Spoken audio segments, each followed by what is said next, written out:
Am I the a-hole for not sharing a room with my situationship on a group trip, making the Airbnb cost more? Okay, so I'm part of a big friend group. There's 7 of us. Me, 21F, Jesse, 21F, Bree, 21F, Julia, 22F, and 3 guys, Chase, Mike, and Jay, all 21M. We're all planning on going on a 3-day vacation together. We've been looking at Airbnbs, which is obviously expensive as...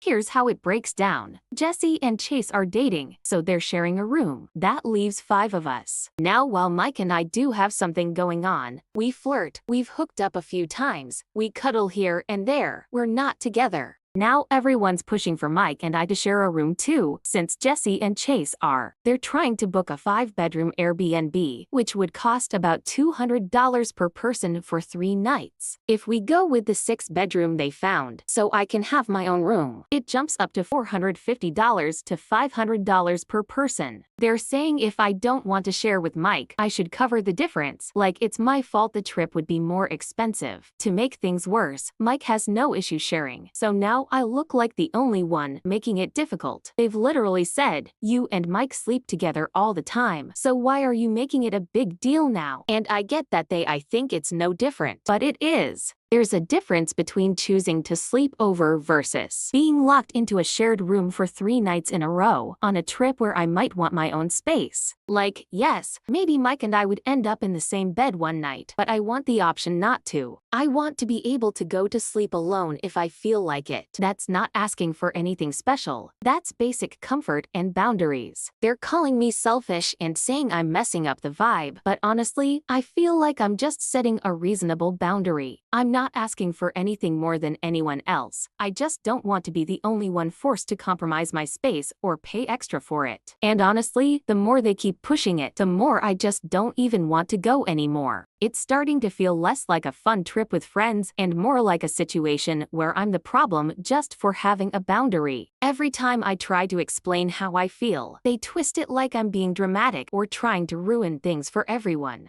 Jesse even said, take one for the team. It's not that hard. Like I'm being unreasonable for wanting some autonomy. It sucks because now I feel like I either have to cave or be the villain. So am I the a-hole for not sharing a room with my situationship, making the Airbnb cost more? Here are the top comments, plus Opie's reply. Well, it seems pretty clear that Mike and Jay should share the room. They want to save the money. They should be okay with this option as well. Not the a-hole. Not the a-hole. It makes more sense for 2 girls and 2 guys to share and gasp. Now you guys can get a 4-bedroom for even less. OP replied, I don't mind sharing a room with any of the girls, but everyone wants their own room besides Jesse and Chase, but they expect Mike and I to share. It should be broken down by bedroom, not person. If you want to save money, everyone shares space, and no one gets a private room unless they pay extra.